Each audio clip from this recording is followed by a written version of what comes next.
Je suis vraiment reconnaissant d'être ici. Je suis heureux que vous ayez prié pour moi quand vous avez appris que j'ai eu un petit accident. Ça montre bien que Satan ne peut pas vous prendre tant que Dieu n'est pas prêt. Et j'imagine que beaucoup d'entre vous se demandent ce qui s'est passé. J'ai toujours préféré, comme vous le savez, mon passe-temps ou ce que je fais pour me détendre, c'est soit d'aller à la pêche, ou d'aller au stand de tir et tirer, ou d'aller à la chasse, ou quelque chose comme ça. Je suis content de cela. Si j'avais joué au golf, j'aurais été là-bas où les femmes sont à moitié nues. Et si j'avais été un joueur de baseball, vous savez ce que ça aurait été, ça.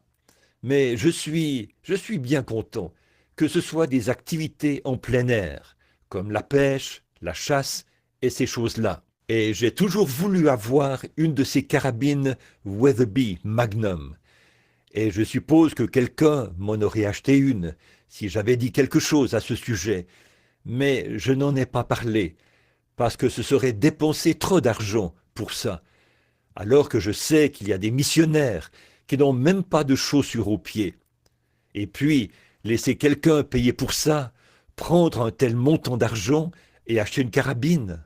Frère Art Wilson a donné à Billy, là derrière, une Winchester modèle 70 il n'y a pas longtemps, une 257 Roberts.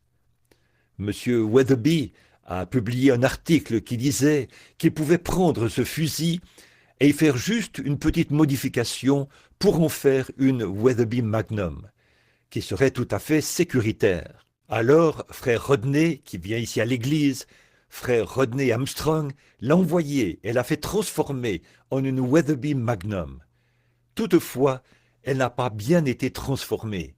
Alors, quand j'ai tiré, c'est la compagnie Winchester dit que leur fusil peut supporter une pression de 3130 kilos. Vous savez ce que ça représente. Je venais tout juste d'épauler le fusil. Frère Wood était venu là-bas avec moi, et le fusil était juste à environ 2 centimètres de mon œil, comme ça. Et la pression qui a fait voler en éclats 3130 kilos sur une distance de 50 mètres. Le canon du fusil est parti jusqu'à la ligne des 50 mètres. La culasse est partie dans cette direction-ci. Et le fusil s'est tout simplement désintégré dans ma main. Il y a eu une flamme de feu, à peu près aussi haute que le plafond, là. Et je n'ai eu conscience que de cela pendant une seconde ou deux. Et quand je suis revenu à moi, le sang giclait comme ceci, et je pensais que j'avais été tué. Alors j'ai saisi ma main comme ça un instant. Et frère Wood, j'ai essayé de regarder, et je ne pouvais pas voir de cet œil-ci, et je ne pouvais rien entendre du tout. Je me sentais comme si je marchais dans les airs. Et j'ai vu frère Wood se diriger vers la cible pour voir où la balle avait frappé. Et j'ai essayé d'attirer son attention. Ensuite, il est arrivé là, et alors nous sommes partis. Et les éclats de projectiles ont dessiné un anneau tout autour de l'œil. Là où ça m'avait frappé, mon visage a enflé. On aurait dit un hamburger. Et de gros morceaux s'étaient logés juste au-dessus de l'œil et formaient un cercle près de l'os du sinus et de l'os du crâne, ici. Le docteur Adair les a retirés. Quelques jours plus tard, bien sûr, le lendemain, Doc était lui-même à l'hôpital. Ils m'ont envoyé voir un spécialiste pour les yeux. Il a trouvé un anneau juste au-dessous du centre de la vision, d'une trentaine d'éclats de projectiles qui avaient pénétré profondément dans le globe de l'œil. Ils ne pouvaient pas être retirés. Ils ont passé juste à côté du centre de ma vision et ont dessiné un anneau autour, comme ça. Il a dit « La seule chose que je sais », il a écrit une lettre au docteur Adair qui disait « Le bon Seigneur devait être assis sur le banc avec lui pour protéger son serviteur. Sinon, il ne lui resterait même plus la tête. » Tout ce que frère Wood aurait trouvé, c'est ce qui serait resté d'ici jusqu'en bas, voyez, cette pression qui a explosé vers l'arrière. Je ne sais pas comment cela est arrivé, mais cette grosse culasse pesante de la carabine modèle 70 a été projetée très loin vers l'arrière.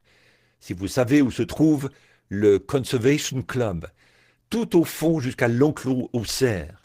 Il y a une partie du fusil qu'on n'a jamais retrouvée. Alors, ça nous montre quelque chose. Je prêcherai là-dessus un jour, si le Seigneur le veut. Sur une conversion, c'est très bien, mais vous feriez mieux de rester humble. Si elle n'est pas prédestinée à supporter la charge qu'elle reçoit, elle explosera à chaque fois. C'est vrai. Alors n'essayez pas de... Il vaut mieux que ce soit l'original. Ah oui, pas pour se moquer de... Bon, regardez, voyez, c'est... Oh, évidemment, vous pourriez imaginer que des choses sont dites comme ça, mais pour autant que je sache, il n'y a pas une seule chose. Bien sûr, mes oreilles, vous pouvez imaginer, il y a encore un bourdonnement quand ce microphone fait de l'écho. C'est pour ça que je n'étais pas ici ce matin. Lorsque l'on parle, ça résonne très fort, de droite à gauche. Mais ils m'ont emmené chez un spécialiste, il a dit « Le tympan n'est même pas enflé ». Et puis l'œil, a-t-il dit « Vous aurez la même vue qu'auparavant ».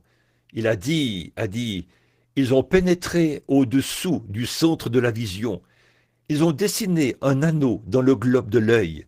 Ils se sont enfoncés. » Il a dit « Vous aurez toujours des éclats de projectiles. » J'ai dit « J'en ai depuis l'âge de 2 ans. Ils proviennent d'une autre fois. » Frère Robertson, là-bas au fond, je l'ai appelé et je lui en parlais. Il a dit « Ne t'en fais pas avec ça, a-t-il dit. Je n'ai 1 ou 2 kilos en moi. » Il a dit « Il est un vétéran de la guerre. Donc, ça ne te fera pas de mal. J'en ai eu plein. » Et je me souviens de la vision du Seigneur, il n'y a pas si longtemps. Vous vous souvenez que je l'ai raconté ici. C'était la douceur du Seigneur ce matin-là. Il a dit « Ne crains pas, car peu importe où tu iras ou quoi encore, la présence infaillible de Jésus-Christ est avec toi partout où tu iras. Donc, il ne peut pas. Satan ne peut pas me tuer. Tant que Dieu ne dit pas, c'est terminé. Voyez, il peut essayer, mais il ne réussira jamais. Alors, chose étrange, je comptais continuer malgré tout, aller de l'avant avec les réunions. Je pouvais bien voir de cet œil gauche, et je comptais malgré tout aller de l'avant avec les réunions. Et alors le frère qui s'en allait dans la réserve indienne, a dû annuler cette série de réunions, ou la reporter, jusqu'à ce que je revienne sur la côte ouest, et que j'aille sur la côte ouest. Donc, nous allons tenir les réunions là-bas. Et pendant ce temps, frère Argenbright m'a contacté. Alors, quand ces réunions seront terminées, j'irai aussi jusqu'à Anchorage, en Alaska. La raison pour laquelle je comptais tellement... Beaucoup d'entre vous se souviennent de la vision que j'ai eue, où j'avais abattu l'ours grizzly, un ours grizzly de 3 mètres. Et l'Église se souvient que je l'ai raconté ici. Et le caribou, j'en ai eu une autre.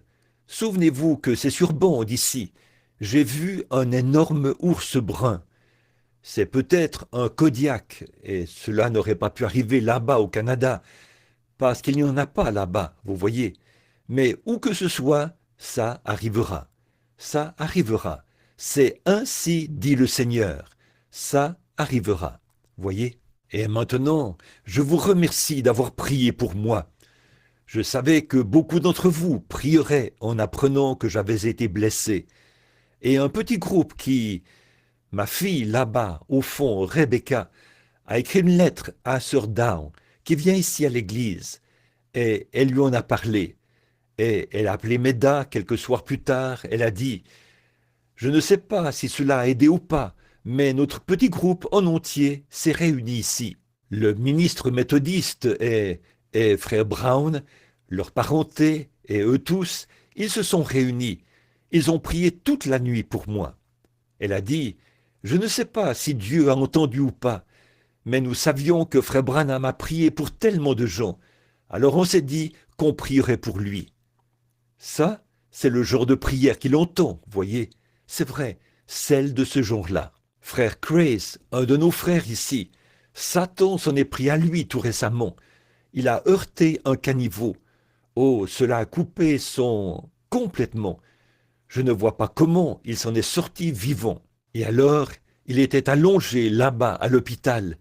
Et il a dit qu'il y avait un petit frère qui est venu de New Albany, nommé Metcalf. Et il a dit, frère Grace, je ne suis pas digne de venir prier pour vous. Mais il a dit, le Seigneur l'a mis sur mon cœur. Alors je ne pouvais pas m'en empêcher. Puis il s'est avancé et s'est agenouillé. Il a fait une petite prière et est reparti. Dieu a guéri frère Grace sur le champ. Voyez? Voyez, c'est le don de guérison dans le corps de Christ, vous voyez, qui agit dans un membre pour un autre. Ne pensez pas que parce que vous êtes seulement un membre laïque, que vous êtes un membre autant que n'importe qui d'autre l'est. Ça, c'est autant mon doigt que ce bras est mon bras, ou que cette oreille est mon oreille, voyez-vous, c'est un membre du corps. Et nous tous, si un membre souffre, tous les membres souffrent avec lui. Une unité, quelle unité bénie. Après tout ça, maintenant j'ai prévu d'autres réunions, mais j'ai réservé un peu de temps pour être de nouveau au tabernacle un soir, si le Seigneur le veut. Et si Dieu le veut, ce dimanche matin prochain, je voudrais parler sur le chemin du prophète, et puis au tabernacle. Demain soir ou dimanche soir, je serai ici au Gospel Tabernacle, chez un de nos frères, frère Radel. Je voudrais parler sur le sujet « Laisser s'échapper la pression », si le Seigneur le veut. Puis, le mardi suivant, nous devrons partir à ce moment-là pour le Wisconsin, pour être à la convention régionale des hommes d'affaires du plein évangile. Et je serai là-bas 3 soirs. C'est à... Billy, quel est le nom de cette ville? Reçu Green Lake, dans le Wisconsin. Quand? Jeudi, vendredi et samedi. Les 17, 18 et 19. À Green Lake, dans le Wisconsin, à la convention régionale. Puis, dimanche le 20, je serai à Chicago, dans la grande salle de l'école secondaire, la même salle que celle où nous étions la dernière fois. Tu te souviens du nom? La grande salle de l'école secondaire Stephen Mather, le dimanche après-midi. Puis, lundi, je serai là-bas au... J'ai oublié le nom de l'endroit où le Seigneur m'avait montré cette convention, cette fois-là, que les membres de l'association pastorale de Chicago allaient me rencontrer pour discuter des sujets, vous savez. J'ai dit, et le Seigneur m'a montré cet endroit. Ce sera une réunion d'adieu pour frère Joseph Bosé, qui doit arriver ici en avion demain pour me voir. Et c'est une fête d'adieu qui est prévue pour lui lundi. Ensuite, nous rentrerons directement à la maison et nous repartirons, parce que ce sera le moment de partir pour Southern Pines, en Caroline du Sud, ou plutôt en Caroline du Nord. Et ensuite, nous allons descendre à Columbus, en Caroline du Sud, puis au Cow Palace, sur la côte ouest. Et ensuite, nous allons monter à Grass City et continuer jusqu'à Spokane. Et de là, nous irons au Canada, puis en Alaska. Alors, soyez en prière pour nous. Nous avons vraiment besoin de vos prières. Et les Écritures nous enseignent que toute chose concourt au bien de ceux qui aiment Dieu. Et je crois, depuis que cela est arrivé, et de voir la loyauté des gens et tout, quelqu'un a dit, comment cela pourrait-il arriver? Et pourquoi est-ce que Dieu le permettrait? J'aurais pu me faire tuer sur la route en allant là-bas, d'une manière ou d'une autre. Il avait un moyen d'éviter cela. Souvenez-vous, les Écritures ne peuvent pas faillir. Toute chose concourt au bien de ceux qui aiment Dieu. Et si je connais bien mon cœur, je l'aime. Je l'aime de tout mon cœur. Et ça nous rapproche un peu plus les uns des autres. Et de penser maintenant que tous ceux qui en ont entendu parler ne peuvent pas comprendre comment il me reste encore une tête ou des épaules, vous voyez, alors que je me trouvais au beau milieu de cette explosion. C'est arrivé à cette distance de moi, et c'était sûrement près de 900 kilos de pression qui m'ont explosé au visage. Voyez, ça, c'est suffisant pour vous désintégrer, voyez, tout simplement vous balayer. Si cela a fait exploser ce lourd fusil en acier et projeter le canon jusqu'à la ligne des 50 mètres, et la crosse, vous devriez voir à quoi ressemble le fusil.